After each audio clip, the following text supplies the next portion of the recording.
You asked me, like, how did I come to Christ? It was actually by studying Jewish history. It's such an unlikely story that this little group of people pops onto history's, you know, table and says, we're special. God told us we are. And he said we're going to last forever. And we believe him. And then proceed to live it out, right? Even though everybody Yeah. tries to kill this group of people. I'm like, and I love history. So I've always been a big history nut. Yeah. And this was such an anomaly, such an outlier that I'm like, what's behind this? Like how, and that was the thing that ultimately led me to embrace Christianity. Hey everyone, welcome to the Dr. Jeff Show podcast. This week's episode is going to be a little different. I'm sharing an excellent conversation between two people, David Stubblefield, who is Summit Ministries Graduate Support Manager, and Robert Nicholson. Robert is the president and executive director of the Philos Project and the co-founder of Passages Israel. You're probably getting an idea where this is going. He's a professor at the King's College in New York City, holds a BA in Hebrew Studies from Binghamton University and a JD, and an MA in Middle Eastern History from Syracuse University. A former U.S. Marine, Robert founded the Philos Project in 2014 to stimulate a new generation of religious and cultural exchange between the Near East and the West. His written work has appeared in the Wall Street Journal, New York Post, Jerusalem Post, Newsweek, First Things, The Hill, and National Interest. When I watched it, I thought it was a fascinating and informative conversation about the historical background of the war in the Middle East. Now, if you want more clarity about Israel, Palestine, the political nuances in the Middle East, this is the guy to talk to. And David already interviewed him. And so I just thought, let's just put it right on here. We need to spread this word so we can understand the times in which we live from a biblical perspective. So let's listen in. So thank you so much, Robert, for joining us in our Summit community and for being available to tell us a little bit about what's going on in the Middle East. Before we get started with that, though, I'd love to have a brief introduction on yourself, your background. Who is Robert Nicholson, and how did you come to be a follower of Jesus? Well, I have a little bit of an unusual story. I came to follow Jesus, ironically, as a result of some meetings I was having in a synagogue. Wow. I grew up, my mother is Christian and was very, very serious about it. I was not and wanted nothing to do with it from a young age. I thought it was kind of a dumb person's religion and I was going to discover the truth of the cosmos on my own. And I did some of that for, good 10, 12 years. Didn't find a whole lot that was satisfying. After September 11th terrorist attacks, the whole world was in a strange mood. Religion, which I thought was pretty much on its way out, came back with a vengeance, and I became intrigued by it, intellectually, not spiritually, and wanted to find out, what are all these crazy people talking about, the Muslims and the Christians and Osama bin Laden and George Bush. And so I literally got a Bible and got a Quran and read them. And I wanted to go deeper. I was convinced that the translators were probably lying and, trying to trick me in the way that they've translated. Yeah. So I wanted to learn the languages. I tried to learn Arabic, couldn't find a tutor. Went to a local synagogue, got a tutor, very nice gentleman, older gentleman who agreed to teach this non-Jew in his synagogue twice a week how to read and speak Hebrew. And that was really the beginning for me. And I realized, wow, Christianity comes from this much longer tradition that goes all the way back to the region where all of this crazy stuff is happening. And that was, very different than I had thought about Christianity before. I thought of it as something my mom was into. It's American, it's European, but I realized there's this whole world, and just got sucked down in it. It pulled me not only to Christianity eventually, it took a while, it took like 2 years, but became a believer.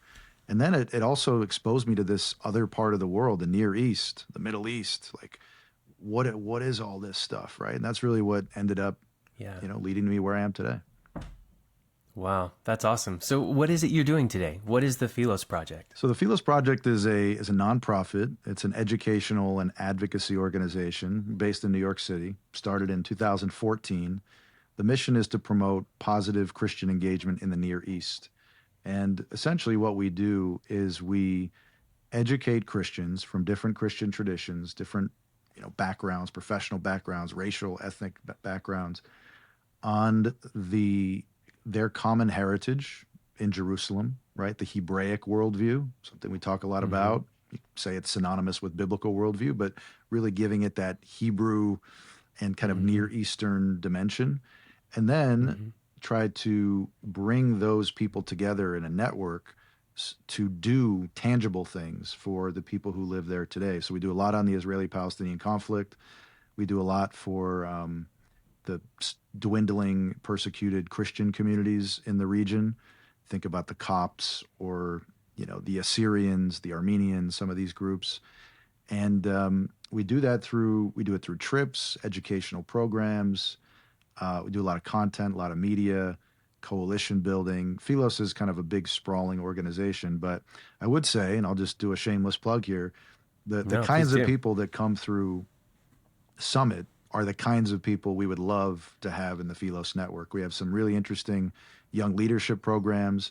Our partner organization, Passages, does college student programs that bring people on trips to Israel, and we do some other trips to the wider region. So anybody who's interested, philosproject.org. We have free audio courses. I have a podcast, The Deep Map. There's a whole world that you could discover at Philos if these are the kinds of things that are interesting for you. Yeah, and as a Summit community, you can get a little excited because we're already having conversations with the guys at Passages about taking some students to Israel to let them taste and see. Yeah. Well, can you give us then just a brief history of the conflict in the Middle East? Maybe briefly, if there's any biblical kind of historical foundations there, and then what's been going on since 1946? And I know that's a lot, and we don't have a whole lot of time. So to the best of your ability, maybe highlighting the important things for someone to know, an American Christian to know, to start to wrap their mind around and give them context for understanding what's happening right now. Yeah. Well, I'll go way back and then bring it up, way recently. So way back, we know Abraham was called out of Ur of the Chaldees to the Promised Land. He got there. He was the only, what we might call Jew, not necessarily a Jew, but a proto-Jew. And he was surrounded by Canaanites. And from Abraham, because of the promises that God made, the revelations that he gave to Abraham and his descendants, the people of Israel were established. At first, they were a small group on the hilltops. Eventually, they became a kingdom, and then two kingdoms. They were exiled not once but twice, came back from Babylon, reestablished their temple, and for a while were independent again before the Greeks and then the Romans took over. In the year 70, the Romans crushed a Jewish rebellion. This was only 40 years after our Lord resurrected. And then in 135, crushed a second rebellion, and this time exiled the Jews out, renamed the city Aelia Capitolina, Jerusalem, in honor of a pagan god, and renamed Judea Palestina. And the word Palestine originally comes from a word that we Bible readers know very well, which is Philistine. And the Romans renamed the whole area out of spite for not the Jews, but the Jews' enemies, the Philistines. And that word sort of stuck. It was adopted not only in Greek and Latin, but also in Arabic. And for a long time, that region was considered Palestine. But people often think Palestine was like a country or a state. There was like a kingdom of Palestine. There was never any such thing to this day. The Palestine was the equivalent of, you could think of it as on par with like New England or the Pacific Northwest. It was like a region, right? And the people who lived in that region were way back mostly Jews. And then after Christianity in the centuries that followed, they became mostly Christian with some sort of Jewish minorities, especially after the exile. And then the Muslims came. The Muslims came in the sort of like the middle of the 7th century.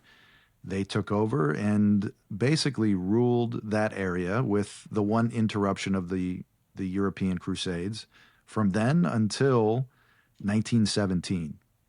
1917, this area which had been ruled by the Ottoman Turks, right? There was an Ottoman caliphate, a Muslim state that controlled what we think of as Palestine, as well as other areas, Iraq, Syria, Lebanon. They controlled it for several hundred years, about 400 years. And they entered World War I on, unfortunately for them, the losing side, and they lost. And the British, the French, the Americans, the Italians were the winners. And after that war, World War I, basically the Middle East, as we think of it, got carved up between the winners. The British got Palestine, as well as some other parts. And they made a big decision that has affected everything ever since. This is 1917. What the British did was formally, as a matter of policy, declare their support for this thing called Zionism, and promised that they would do whatever they could as the British government to without prejudicing the rights of other people who live there, Arabs primarily, were going to help the Zionists do what it is that they wanted to do. And I'll say a word about Zionism. So this word Zionism, it's one of the scariest words in the English language, right? People say Zionist. Yeah. It's like Zionist sounds like an alien invader, right? From some foreign. It starts with a Z. Yeah. It reminds you of like zealots or something, you know? Yeah. Like, whoa. I do think it actually, because it starts with a Z, that's actually a big thing. So what is Zionism? So if you hear its opponents talk about Zionism, Zionism is like, the desire on the part of the Jews and the West to colonize the Arab world or the Islamic world, right? It's an attempt to import empire to, on top of the heads of the indigenous people. Yeah. What is Zionism really? I mean, Zionism is actually a very simple thing. It is a movement that started in the late 19th century that was all about Jewish self-determination in the Jewish homeland, right? Jewish homeland being Eretz Yisrael in Hebrew, or the land of Israel. And that movement started very small, very, very small in Europe, mainly in Central and Eastern Europe, among a small group of Jews, secular Jews, interestingly. Most Jews for most of history have been religious of one kind or another. This thing called Zionism started primarily among secular Jews, people who were less, going to the synagogue and stuff like that. And why did it come about? It came about because of, this is hard to say as a Christian, and you could say post-Christian persecution in Europe, right? Christians have been horrible to Jews. A lot of us would be, oh no, not Christians. Those are the other Christians, not the good one. Whatever. From a Jewish perspective, they're Christian, right? They have crosses. Yeah. They talk about Jesus, so they're Christian. And well, there's been some pretty well-known Christians, like reformers even, that had a very anti-Semitic bias. Martin Luther did a lot of great stuff. He did at least one thing really badly. He became very anti-Semitic, and that he's not the only one. Lots of people. So these people came to this conclusion. They were way ahead of their time. I'm talking now about like late 1870s, early 1880s. They said to themselves, these Christians are never going to accept us. It used to be they were mad at us because we killed Jesus. Now they're saying something totally different on racial terms, like scientific terms. We don't belong in their societies. Whatever it's going to, even if it's not that, it's going to be something else. So we need to get out of here. Like, they do not want us. There were a couple of things that happened in the 19th century that just drove that point home. And so they started to move. I mean, like young people pack up their bags and move to the Ottoman Empire, right? To a whole different context, from Germany, from, modern, the Russian Empire, to this area called Palestine. And what did they do when they got there? Did they, take up the sword and drive out the inhabitants? No, they just bought property. They'd settle in little properties. And slowly, over 40 years before the British came, they had built up like a pretty serious population.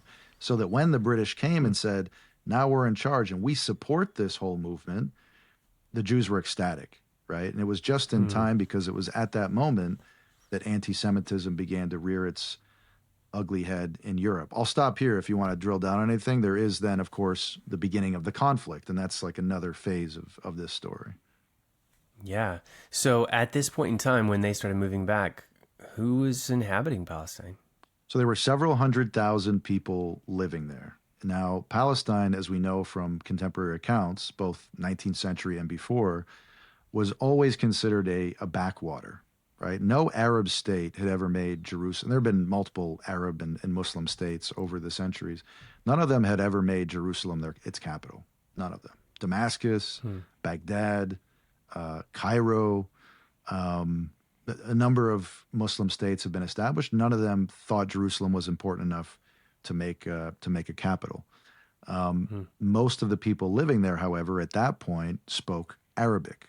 Now, a lot of the categories that you and I use today are incomprehensible back then. Of course, there was not yet an Israel, so people were not saying I'm Israeli, but neither were Right. people saying they were Palestinian. It was just not Right. the way people talk. People primarily, honestly, even today, in that part of the world, identify themselves primarily by way of religion. I'm a Muslim, I'm a Yeah. Christian, I'm a Jew, or whatever. Um, Even, I'd Again, say, just to reiterate that point, like Palestinian is not an ethnicity, it's not a race per se, it's not a religion even. It's a region, it's a and so region. people identify themselves by these other things. You're saying, That's right. That's right. So okay, the and I'd say even furthermore, the idea of being an Arab, of course, people spoke Arabic in some sense. They're like, yeah, I'm yeah, part of that. That was really not a category that people used, right? So there's so much to say on that front. I'll try to make it simple. What happened was there was a movement of what's called Arab nationalism. Now, you guys are interested in worldview. Um, yeah, for most of history, most of Islamic history, the primary, like the core idea, the core concept, the pillar of a Muslim society was the religion. It was Islam, right? And if you were Muslim, yeah, fine. Didn't matter what color you were, where you were from. Muslim, you're in. If you're not Muslim, mm-hmm, then you're second class. mm-hmm, What happened with this thing called Arab nationalism was a change in the worldview. And it's not surprising that this worldview was actually promoted by Arab Christians. And what did they do? mm-hmm, They said, we are going to shift the terms of our society, our citizenship, from religion to ethnicity or race, right? Instead of being Muslim, Christian, Jewish, we're just going to be Arab. And how do you become an Arab? You speak Arabic. And this was the kind of a gospel that was being preached, very revolutionary at the time, mostly not what the people wanted, but it became, by virtue of the European victory, embedded within these new states that get carved up. Suddenly we have Syria, we have Iraq, we have Lebanon, Saudi Arabia well, it was before that, it was the kingdom of the Hijaz. Then it became Saudi Arabia. These things did not exist mm, before World War One. And another one of those things was Palestine, the mandate for mm, Palestine. And we all know, well, I think probably most of us know, the map, or at least the silhouette of the map, kind of like an arrowhead shaped thing that we mm-hmm. think of as Israel, or people would say as Palestine. That map literally has never existed in any book, any chart, as long as history's ever existed, right? That's not a map of anything before 1917. After that, it became the basis for this thing called the British Mandate for Palestine. The British basically got to babysit this country after World War One until the local people could build their own government. Mm. And to be a Palestinian was to be a person living in that area, whether you were Arab or Jewish. What's interesting that the newspaper, you can find it online, the Palestine Post, and they talk about Palestinian this, Palestinian that. When they and everybody else at that time were using the word Palestinian, it meant Jewish as much as it meant Arab. Wow, yeah, we would have no category for that today. Not at all. Yeah. So when did that start to change? I mean, yeah, this kind of the 19 probably 46 or afterwards is when it really started to light up. But So what the Arabs wanted, to the extent there was a unified Arab voice after World War One, was one unified Arab kingdom that right, would replace the Turkish rule that had been, put upon them for so long. And that's a whole story as to how the British and French lived up or didn't live up to the promises that they made to Arabs. But yeah, needless to say, they didn't get exactly what they wanted. At best, they got several Arab states that were carved out of this larger land. And of course, they got this thing carved out that was now dedicated to Zionism, to the Jews, right? The beginnings of what seemed like a Jewish state. And for the Arabs living in the British Mandate for Palestine, the idea that the Jews were going to be ruling, if not now, soon, over this thing, over what they considered was their homeland, right? They have the records to show. My grandparents, my great-great-grandparents, like, were from here. That became intolerable, and starting as early as 1920, they began to rise up. And it wasn't everybody, but there were certainly of the leadership, there was a real move to stop British support for Zionism. 1920, 1921, a big uprising in 1929 that murdered a bunch of innocent, like, civilian Jews. And then again in the 1930s. And over the course of the British Mandate, which went from 1917 to 1948, you see increasing Arab dissatisfaction and a growing support for that anti-Zionist or anti, what would become anti-Israel sentiment among the other Arab states, right? Arab states are notoriously at odds with each other. They don't disagree, they don't agree on much. One of the things that Palestine has provided then and now for the Arab and even the greater Islamic world is some common purpose, a common sense of identity, right? What links an Arab from Algeria and a Muslim, Pashtun from Pakistan? Like, nothing, right? And language, no. Yeah. I mean, religion. But what Palestine does is it links those people and provides a shared enemy, right? One other thing I'll say about that is that what Palestine represents in the Islamic or Arab mind is not what it represents for you and I, right? When I think about Israel, I think about a people that was, unjustly exiled, getting to come back after many centuries of persecution to their homeland and, setting up a little tiny state that really doesn't want to bother anybody. That's not how it's seen in the Arab and Islamic world. It's actually kind of surprising for us on the outside. The Jews of Israel, which to you and I are linked to the Jews of the Bible, right? There's this connection, are for them not actually Jews. There's a belief in this world that these are like imposter Jews. They're not really Jews. They're like used by the colonial imperial powers of the West, masquerading under the pretense of resettling their homeland to, in fact, drive a wedge right through the middle of the Islamic world to colonize territory that never, ever belonged to them. There probably wasn't even a Jewish temple, this group says, and being perpetuated by the imperial West, right? They see it as basically like a giant aircraft carrier in the middle of the Islamic world. So for all of these people, the interest becomes, okay, fine, justice for the Palestinians, but it's actually much more about dislodging the West from the center of their world, liberating the land, whether it's for the Arab nation or for Allah, depends on who you ask, so that the Arab and Muslim peoples can kind of regain their sense of self, regain their lost kingdom, right? And get back into history in the way that they deserve to, right? A very different way of thinking about this land than you and I might. Yeah. So is that the link then between the mutual hatred for the U.S. and the West and Jews? Because I've always kind of wondered, like, why is there this initial? It's like an easy slide from Jews and America, Jews and the U.S. Right. It is. Like, well, why is that? Why is that? I mean, so there's two ways to look at it, two lenses. One is through the Islamic lens, and one is through, it's really like the progressive lens, right? Very different. Right. Not at all. I'm hearing echoes of critical theory all over this. Right. So how does that go together, right? How is it that, the queers for Palestine are for Palestine? Like, they wouldn't be welcome in Gaza. Right. They'd be hanging by their neck, Right. And it actually has to do with what you might call the Judeo-Christian tradition, right? So as early as I'll start with Islam. In the Quran, there's a very famous verse in which Muhammad tells his followers, don't make friends with Jews and Christians because they're friends of each other and they're working together, conspiring together against you. Paraphrasing, but that's basically what it says. It's quoted frequently. And it's been a theme all through, Islamic history, right? Jews and Christians, and they're infidels. They're all infidels. They work together, conspire together against the one God, Allah.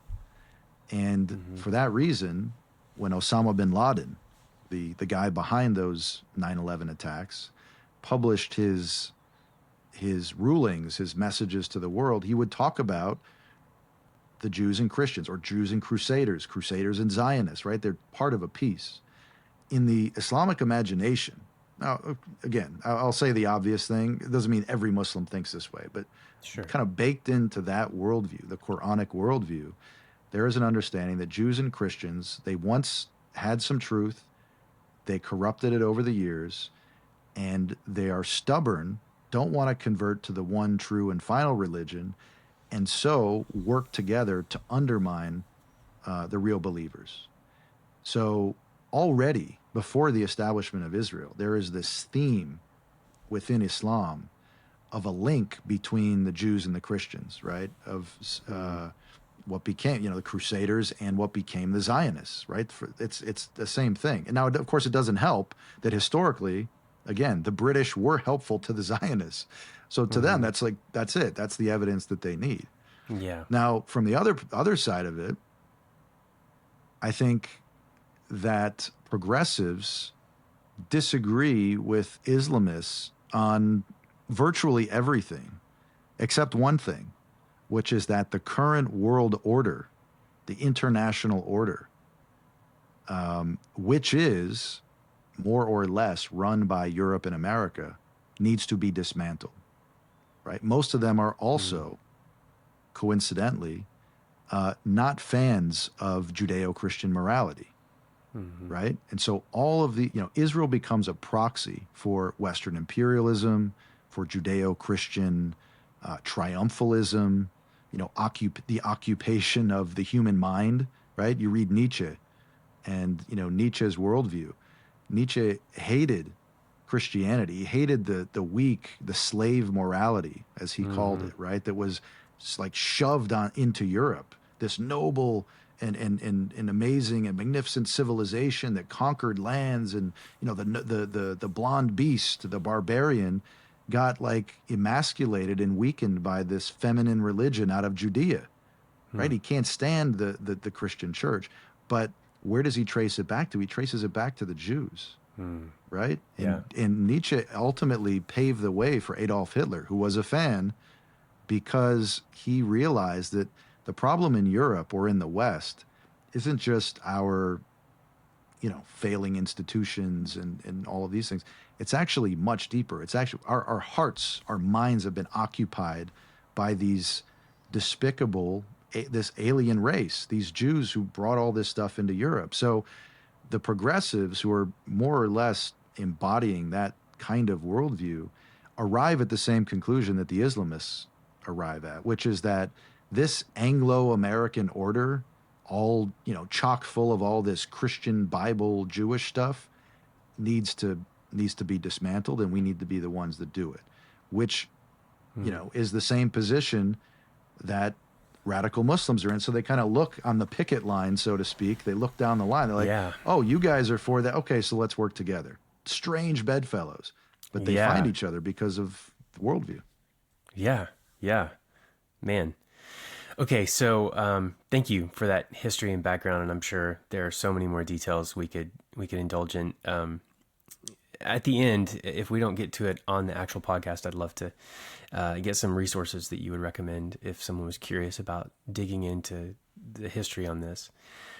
But give us a brief summary of what happened on October 7th, and then where are we today? It's October 30th right now. On October 7th. So what's interesting about October 7th, it's never talked about very much in Western media, is that it was a big Jewish holiday. First of all, it was the Sabbath. So it's the day of the week where, even in Israel, where you find a lot of secular Jews, people are off. It's the weekend. 70% of Israel, including secular people, observe the Sabbath in one way or the other, right? They'll bring everybody over on Friday night. They'll have the meals. Sometimes they'll Yeah. do the candles, but they all observe it. So Saturday morning, 6 o'clock, 6:30 in the morning, Israel's quiet. But it was also a big holiday. It was the last day of almost like the Christmas season in Judaism, right? The high holidays, Rosh Yeah. Hashanah, Yom Kippur, Sukkot. And this day in particular is called Simchat Torah, which is the joy of the Torah. And literally, Jews in synagogues all over the world take the scrolls. Every synagogue has the books of Moses in a scroll, and they dance with it, right? It's a celebration of the Bible. It's literally a celebration of the Bible. That's the day that this massacre happened on. And several hundred, the number's still unclear, 300, 400, 500. I've seen numbers as upward of 2,000 Palestinian terrorists early in the morning that Saturday broke through the fence, came over the fence with paragliders, took boats around the fence on the sea route, and invaded Israel. They didn't invade Israeli military bases. They invaded Israeli towns and cities and went from house to house in those cities for hours, butchering, torturing, raping innocent Israeli civilians, more than 1,400, 1,400 people, and not the men, certainly not only, women and children, and not even big children, like infants. There's a report of a guy, this was just yesterday, who's now come out. He was one of the ones on the Israeli side that went after the carnage to try to clean it up. They found a baby in an oven. I don't even want to say more about it. There's more to that story, but I mean, that's the level of sadism that these Palestinian terrorists affiliated with Hamas, an Islamic terror group, committed against these people. I mean, just story after story. And the worst part about it is they filmed it. They filmed all of it. They filmed it on their phones. They filmed it on the phones of the people they killed. And they put it up on social media, on Telegram. They put it up on the Facebook pages of the people they killed. Like they uploaded the video of them killing the person whose Facebook page they posted it to. I mean, just sick. And that happened. There's a whole story here about the failure of the Israeli security establishment to forecast this, to be ready for it, to respond to it. There were places in southern Israel where it took hours and hours and hours for help to arrive. A lot of people died. One of the people who speaks, we mentioned passages, one of the guys who speaks to a lot of our groups, Amit Walks, tried to fight back, him and a couple other guys from his village, and killed.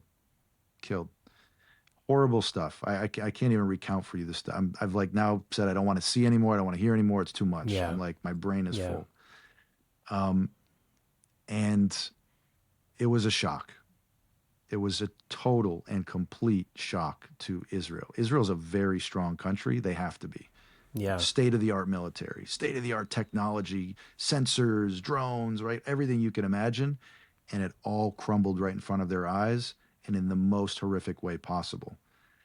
There is a tremendous amount of soul searching happening in Israel right now, that people processing. It's a psychological shock as much as it is a military shock. Yeah. And right now, the situation is as follows. There are, on last count, I've seen, it was like 240 Israeli and non-Israeli hostages that were taken that day and brought back to Gaza. They're in there somewhere. This hornet's nest, this little area called the Gaza Strip, the Palestinian area. We could talk more about Gaza if you like. They're in there somewhere. The Israeli military is committed to finding them, liberating them, and to destroying Hamas, or at least destroying its capability to rule in Gaza. Hamas has been ruling there since 2007. It's an Islamic state. It's a little itty-bitty Islamic state, barricaded by Israel, by Egypt. Nobody there is happy. And Israel's finally decided this is not a threat that can kind of be contained and managed, which was the theory before. This is a threat that has to be eradicated. And so there's a war, as a ground war, as we're sitting here talking, Israeli soldiers, Jews, but also Christians and Muslims in this Israeli army, by the way, and I know a number of them, who are fighting for the security of Israel, for the safety of these hostages, and indirectly, weirdly, although no one's going to tell you this, they're fighting for the well-being of the Palestinians who live there who don't want to be ruled by Hamas, right? Yeah. So it's a big, this is not, we've seen conflicts every couple years, some rockets get thrown, Israel responds. This is a qualitatively different situation, right? Yeah, so since Israel was a nation in 1946, right? 48 was their official nationhood. And the Muslim countries around them came against them immediately. And in God's providence, they stood. And this tiny little nation grew and grew. And it was fascinating attacks. How is this one? You just said this was kind of unprecedented. How is this unprecedented from what's happened before? Well, it's the single most Jewish deaths since the Holocaust on a single day, right? Right off the bat, there, despite all the wars between Israel and its Arab neighbors, just in terms of raw numbers, how many killed in a day, it beats them all by a lot. It's also notable for the level of depravity, right? Israel has had wars with Egypt, wars with Jordan, but this kind of ISIS style military conflicts. Yeah, it was like tank shoots tank, like the stuff you would expect. The beheadings, the rapes, the stories, like this is very unusual. Like it's ISIS. I mean, it's ISIS. I don't even think ISIS did some of this stuff. I mean, it is depraved. That is like another. That's kind of boggled my mind too, because on the one hand, I'm thinking, what kind of support do they think they're going to engender by videoing these things and publishing them and making it known? And yet, at the same time, I hear people who have access to see the truth argue that it's somehow justified, or that it's not true, it's made up, it's all AI generated stuff, and it's kind of confusing, because you would think anybody with any sensibility at all would recognize wickedness and evil when they see it. And yet, I think this goes to show the power of a worldview, because at Summit we talk about worldviews being a pattern of ideas, or even like lenses that help you see the world. And if they're the right prescription based on true beliefs of reality in the world, then you see more clearly. But if they're not, if they're false beliefs, then they actually can blind you to reality, the reality that's right in front of your face. Hey, it's Dr. Jeff. Thank you so much for engaging with the Dr. Jeff Show podcast. I'd love to talk with you about something that's really tough, but very hopeful at the same time. Recent studies are showing us there's a crisis of young people dropping out from church and walking away from their faith. George Barna's recent American Worldview inventory found that only 1% of 18 to 29-year-olds have a biblical worldview. Well, that's where Summit Ministries steps in. According to a recent study we conducted with our Summit graduates of our summer student conferences, more than 96% said their faith was strong, that they were committed to living according to a biblical worldview. In this cultural moment, the rising generation is facing constant challenges to their faith. Students are pressured into gender lies, surrounded by sexual confusion, and they risk being ostracized for standing firm. We see students come to life when they find confidence in the foundations of a biblical Christian faith and learning how to think critically about what is happening in the world around them. So you can help with this. You can help build a strong foundation with a financial gift to Summit Ministries. 1 hour of training for a student is $33. You can empower a student to live boldly and give them an unshakable faith, and one of the key topics that might light them up for the rest of their lives. And your gift is tax deductible. So please go to summit.org/match to make a gift that you'll never regret giving, because it will help strengthen the faith of the rising generation. That's summit.org/match. And through the generosity of others, every gift given before January 1st, 2024 will be matched up to $500,000. So you give, every dollar you give becomes $2 because of this match. I am hoping we could see 1,000 hours of training sponsored from this podcast. That's $33,000 to see 1,000 hours of training delivered to those who are going to be the future leaders of our nation, whether they're trained or not. Let's train them to embrace a biblical worldview and to embrace God's truth in everything. Go to summit.org/match. What causes a person, and granted, not everyone, and I'm sure there are Muslims that are appalled by this as well, but what causes a people, by and large, to rally behind a group of people who do this? Hamas, a group of terrorists who would do this to another people? It's a very hard question to answer. I have to be honest. Yeah, you may not be able to, and it's okay. No, I'll What are your say a thoughts, few though? things, but I still find a hard time wrapping my own head around it. I think that Israel, as a country, just as the Jew, as an individual, in previous eras, has become the arch villain and scapegoat of the world. In Europe, what was anti-Semitism really about? How did it manifest? Often, it manifested as people projecting onto the Jew all of their collective problems, economic problems, political problems. It's the Jews' fault, right? If you're a capitalist, the Jews are communist. If you're communist, the Jews are capitalist, right? They're too rich, they're too poor, they're too religious, not religious enough, right? The Jew is a blank canvas, right? And I think that the aggrieved peoples of the world have done the same thing with Israel, right? It's the Jew of the countries. And in that way, Jews themselves, Israeli Jews, have been dehumanized. I mean, add to that the fact that Hamas, and you could find this all over the internet, videos of little kids saying these things. Hamas has taught, and not just Hamas, like many, let's say, Islamically influenced school curriculums have taught for years their students that Jews are, based on a hadith, a tradition of Islam, Jews are descendants of apes and pigs. Like they're not actually even human, really human. And so you habituate millions of people for decades to dehumanize the Jewish people, to scapegoat and villainize this thing called Israel. And you've created conditions under which it becomes justified to do anything you have to do to, lead the resistance, to decolonize, right? To self-liberate. And I think that's how you get there, right? It's okay to kill a Jew. I mean, we could all agree that Jews are like the problem of behind all the problems, right? A lot of people would nod and say yes to that. Yeah, so that's very similar to what led to the Holocaust itself. I mean, it's not just a Nazi idea. The idea is broader than Nazism.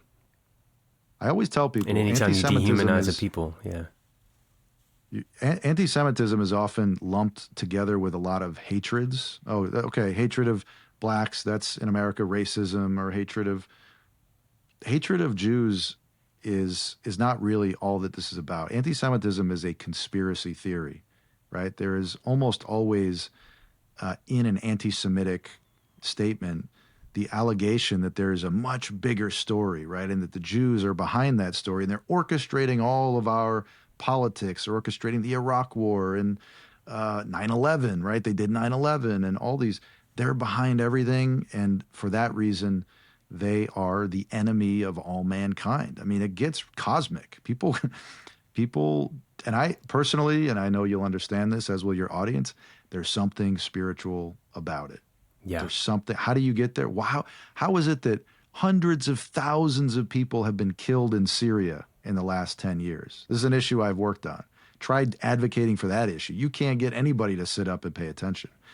But the Jews, you introduce one Jew into that story, international news for years, right? You see 100,000 person marches in London in support of Hamas. After Hamas attacks the Jews, if you saw these things, you would think, oh, the Jews did something. What'd they do? No, all they did was get attacked by surprise. So how do you explain it? I think rationally you can explain it. Right. How do you maintain a hatred and a desire to exterminate a single people for centuries in different times and places, different people groups, different situations? There's no rational explanation. There is something special about the Jews. And some people think there's something deeply unspecial about them, but they go together. Everybody understands this is not a normal group of people. Some Yeah. people take it in a good direction, Yeah. the biblical myth, and then some people take the anti-myth, which is Yeah. anti-Semitism. Yeah. Wow. That's clarifying. Because as Christians, even though as Western Christians, many of us, I think, live like practical naturalists, we would honor the word and say we believe it to be true, but we really live our daily lives by what we see, touch, taste, and feel, and don't practically, probably other than prayer, think in terms of the supernatural. But you start to see this kind of thing, you have to come to terms with the fact that there's something supernatural going on here. For me, you asked me, like, how did I come to Christ? It was actually by studying Jewish history. It's such an unlikely story that this little group of people pops onto history's, table and says, we're special. God told us we are. And he said we're going to last forever. And we believe him. And then proceed to live it out, right? Even though everybody tries to kill this group of people. I'm like, and I love history, so I've always been a big history nut. Yeah. And this was such an anomaly, such an outlier that I'm like, what's behind this? Like, how? And that was the thing that ultimately led me to embrace Christianity. Weirdly enough, that was stuff like this. That's awesome. So, who is Hamas? I mean, where did they come from? Hamas. So Hamas is an acronym, actually. If it was in English, it'd be like HMS. Hamas is the Islamic Resistance Movement. It is a spin-off of something called the Muslim Brotherhood, which was started in Egypt in the 20th century. And like the Muslim Brotherhood, Hamas believes that the real solution to our problems, their problems, is starts with a spiritual revival. It's actually not unlike what a lot of us talk about in Christianity, right? You want to fix our problems. Our problems are not primarily political. They start in the heart. We need to reform ourselves, our communities, and work our way up and build an authentically, pious Islamic society. That's what the Muslim Brotherhood believes.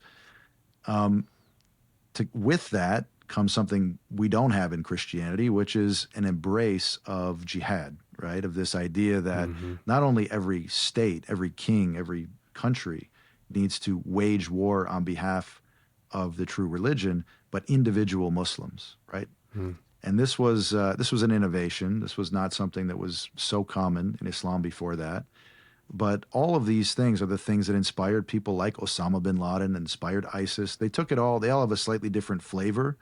But Hamas is very much in the mix. Iran, which is a Shiite country, right? There's some differences within Islam between the Sunni stream, the majority, and the Shiite stream. They hate each other, by the way. But Iran also absorbed some of these same ideas, and it's why it's called the Islamic Republic of Iran, which is why also Iran supports Hamas. Hamas is primarily Sunni. They are Shiite, but they have common cause in their religion, at least at a high level, and in their opposition to Israel and to Zionism. So Hamas started in the late 80s as a response to the secular nationalists, if we can call them that, who were then ruling the Palestinian movement. They were all Muslims, or most of them, but their language, their theories, their strategies were primarily secular in nature, right? They talked about politics and war. Hamas comes on the scene and says, it's deeper than that. It's about religion. We need to liberate Palestine. Okay, yeah, for Palestinians, but really, we're liberating it for God. And this land is consecrated land. This land is holy land. We need to return it back to the God who gave it. They also introduced into the Palestinian context, famously, suicide bombings, right? And they did this a lot in the 90s, early 2000s. And they were the ones understood to be responsible for stalling the peace process. Back before probably most of your listeners were alive in the early 90s, there was a possibility, there was a moment where people thought Israel was going to make peace with the Palestinians. There was going to be some kind of Palestinian state and, two peoples side by side living together in some kind of harmony. Well, Hamas was one of the main groups that frustrated all that by blowing themselves up at Israeli pizza shops and malls and theaters and things, forcing Israelis to take more security measures, which made the Yeah. whole peace process more difficult. And they've been ruling in Gaza. So there's two Palestinian territories. There's the West Bank, a much bigger piece of land that's, Jews call it Judea and Samaria. It's kind of the heartland of the Bible. Palestinians rule that. But there's another little piece of land called the Gaza Strip. Now, Hamas took over the Gaza Strip from its Palestinian rivals, actually threw a bunch of them off a roof, killed a couple hundred of their own people. Was took that the Gaza before Strip the 2007 election or after? Well, the election was in 2006. Oh, They 2006, won. yeah. You're right Yeah. to point that out. And then they took over physically, Got militarily it. in 2007. It was like the Got Battle it. of Gaza, summer 2007. And They've when been they ruling just ever since. they just pushed out all their rival Palestinian leaders. Yeah, it was like an intra-Palestinian war.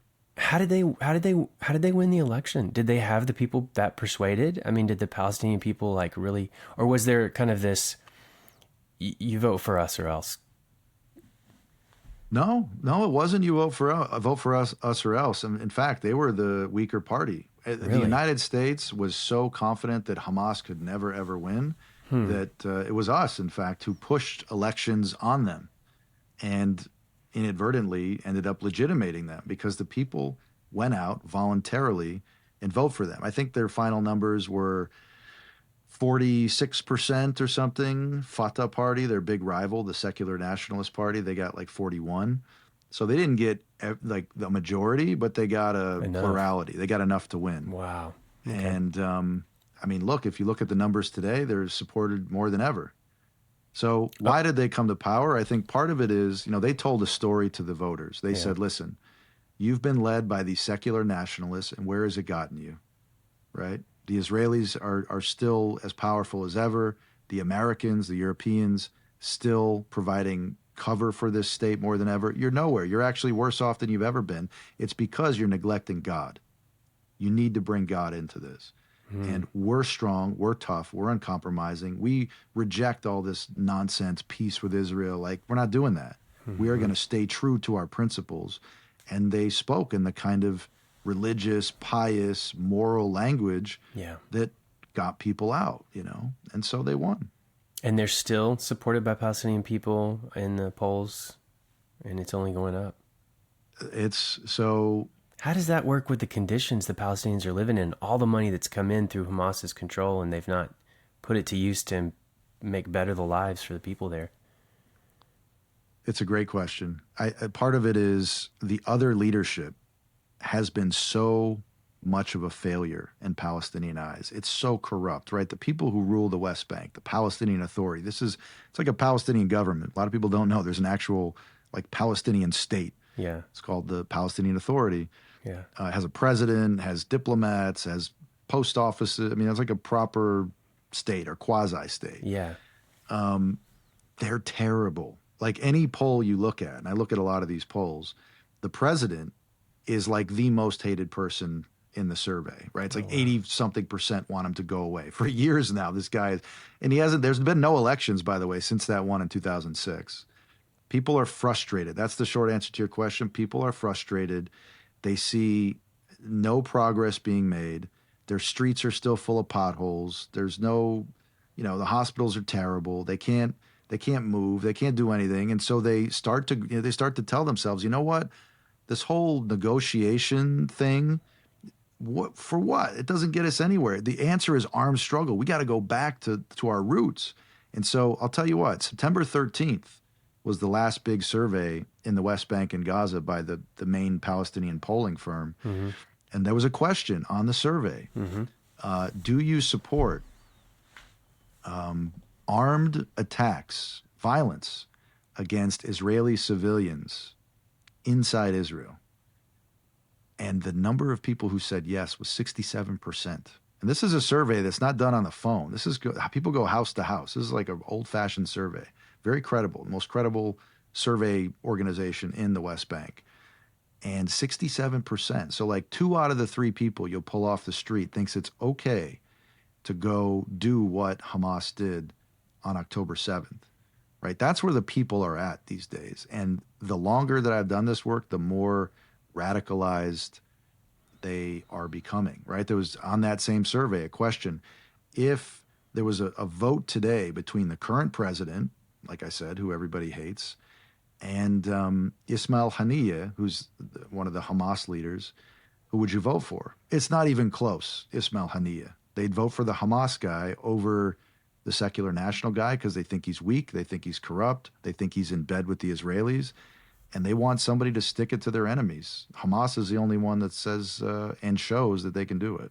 Even though Hamas uses them as shields, even though Hamas, operates out of their homes and their hospitals and all of that, they're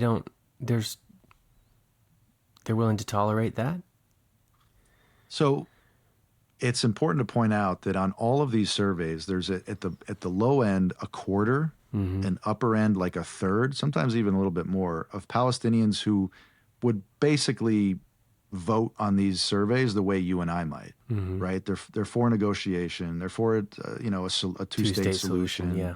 Like they're saying the right things. It's like a third. I always call them like the silent third, and they do not. I mean, they would sit here and probably nod as you're speaking, like, yeah, they're horrible. They're not good governors.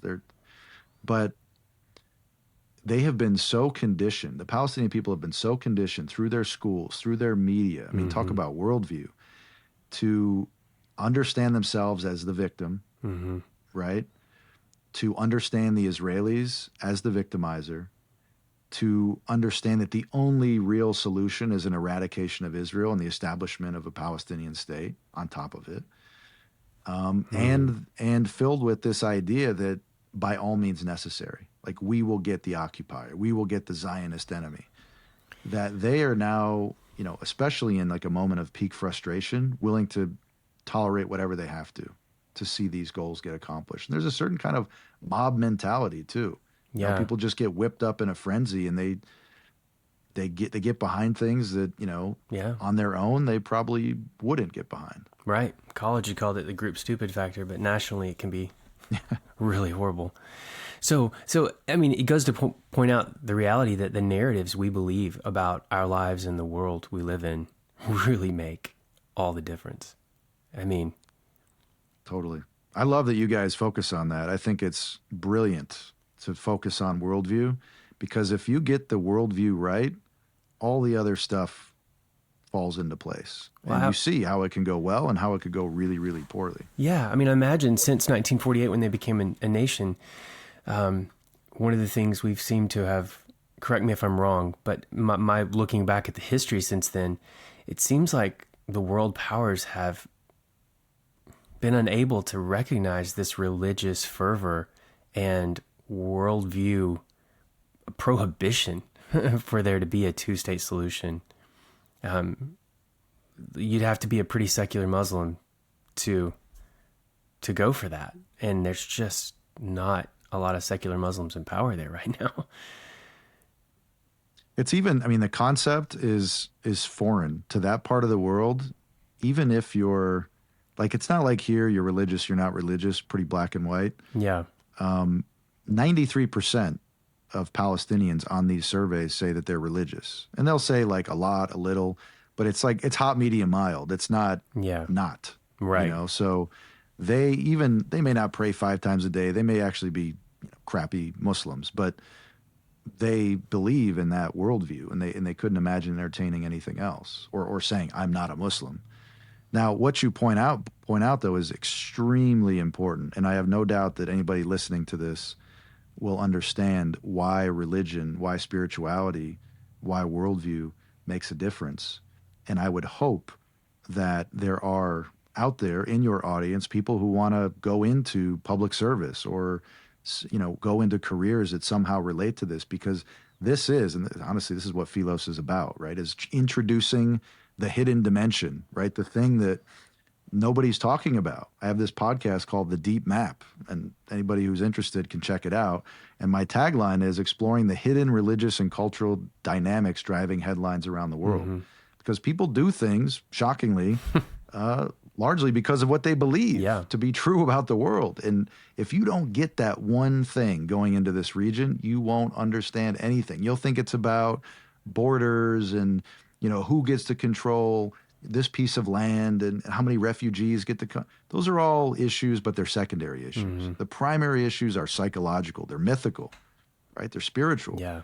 And Westerners have a hard time, Americans more than anyone, in grasping that fact. They think it's, we'll give them more jobs, more economic programming, more social development. It's like, no.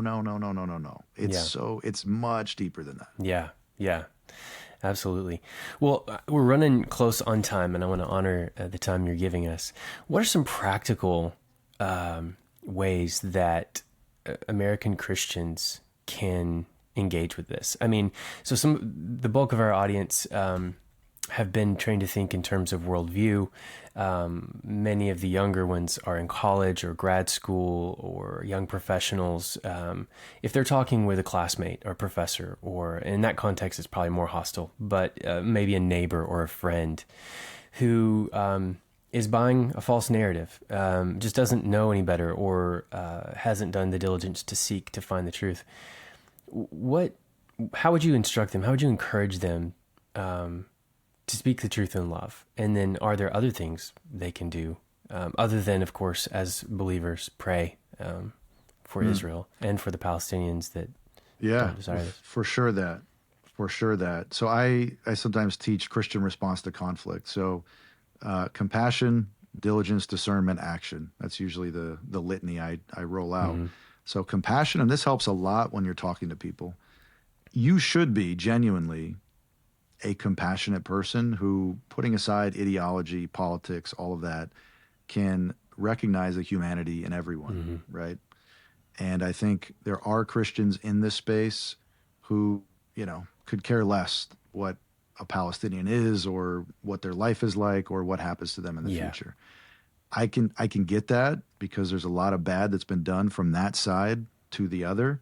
But I told you, there is at least a third, based on public opinion surveys, who are not really into it and don't want to be part of it. They want a normal life. So showing compassion, voicing compassion in a conversation with people, helping them understand that you're not somebody who, just wants to destroy everybody who disagrees with you or with Israel or whomever. That actually goes a long way, I've found. And sometimes people are kind of taken aback, like, oh, wow, okay, I didn't think you would care. One of our students who actually went on one of the Passages trips to Israel this past June was telling me at his university there's a free speech corner where they've got white billboards up, and it's a conjunction of 3 main spaces on campus. And so when all the students come up there, and somebody will write a word or an idea or something, and then you get these responses, and then people kind of mill around having conversation about it. So he took up a pen shortly after October 7th and wrote in big red letters, "Can you be pro-Hamas or pro-Palestinian and pro-Israeli?"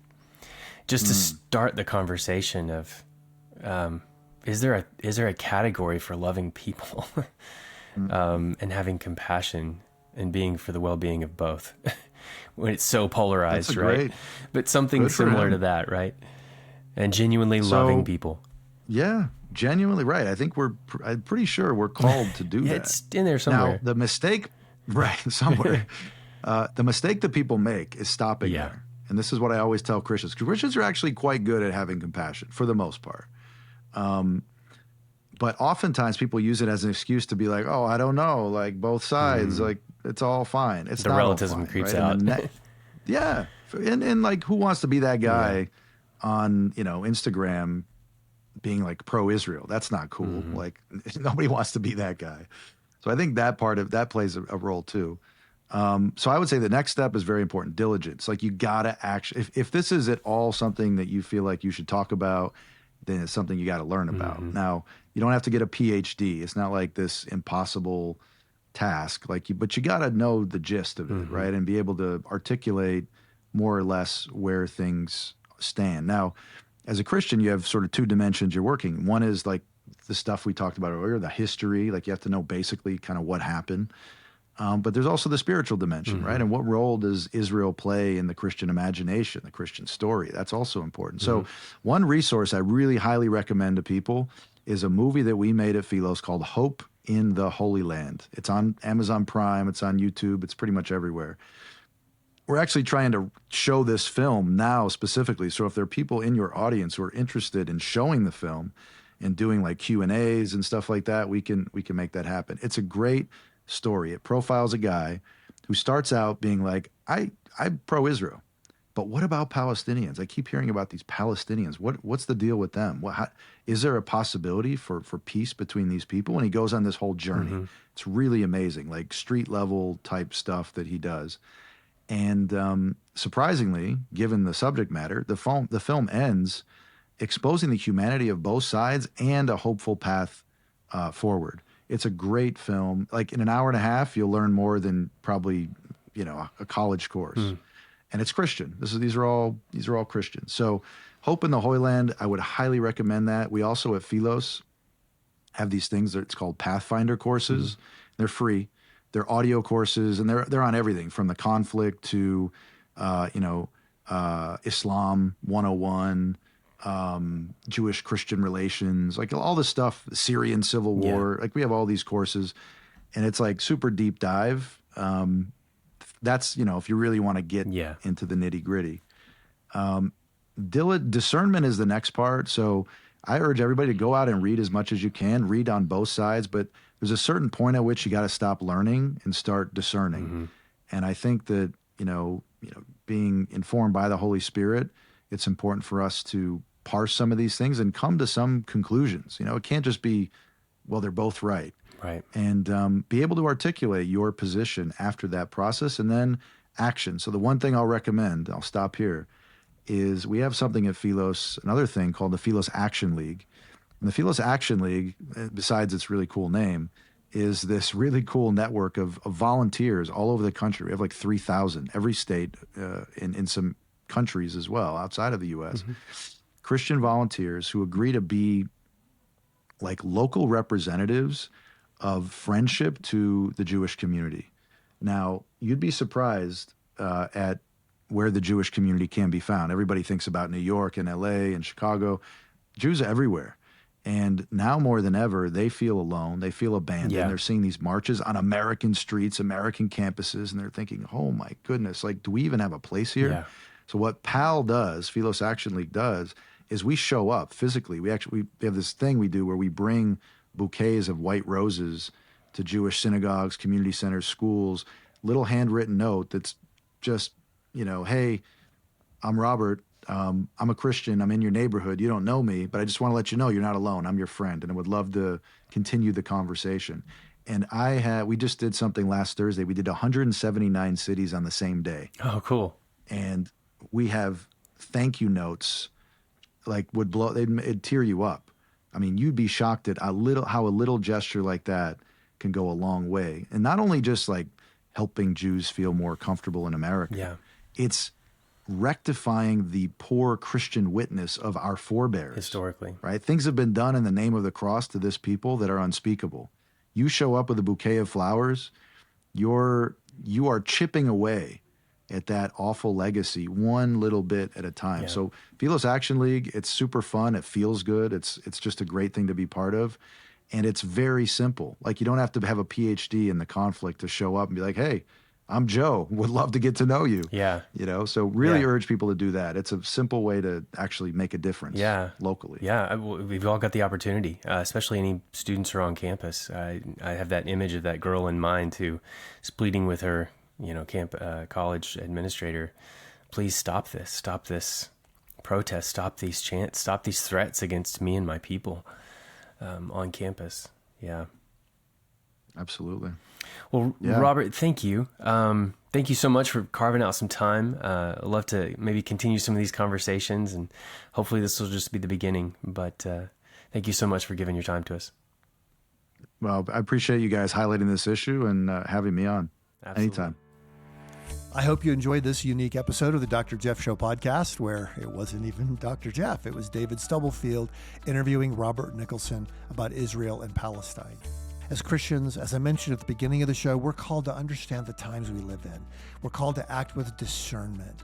Let's make the most of every opportunity we have. Let's live as beacons of light in God's kingdom. Thanks for tuning in. We'll see you next week.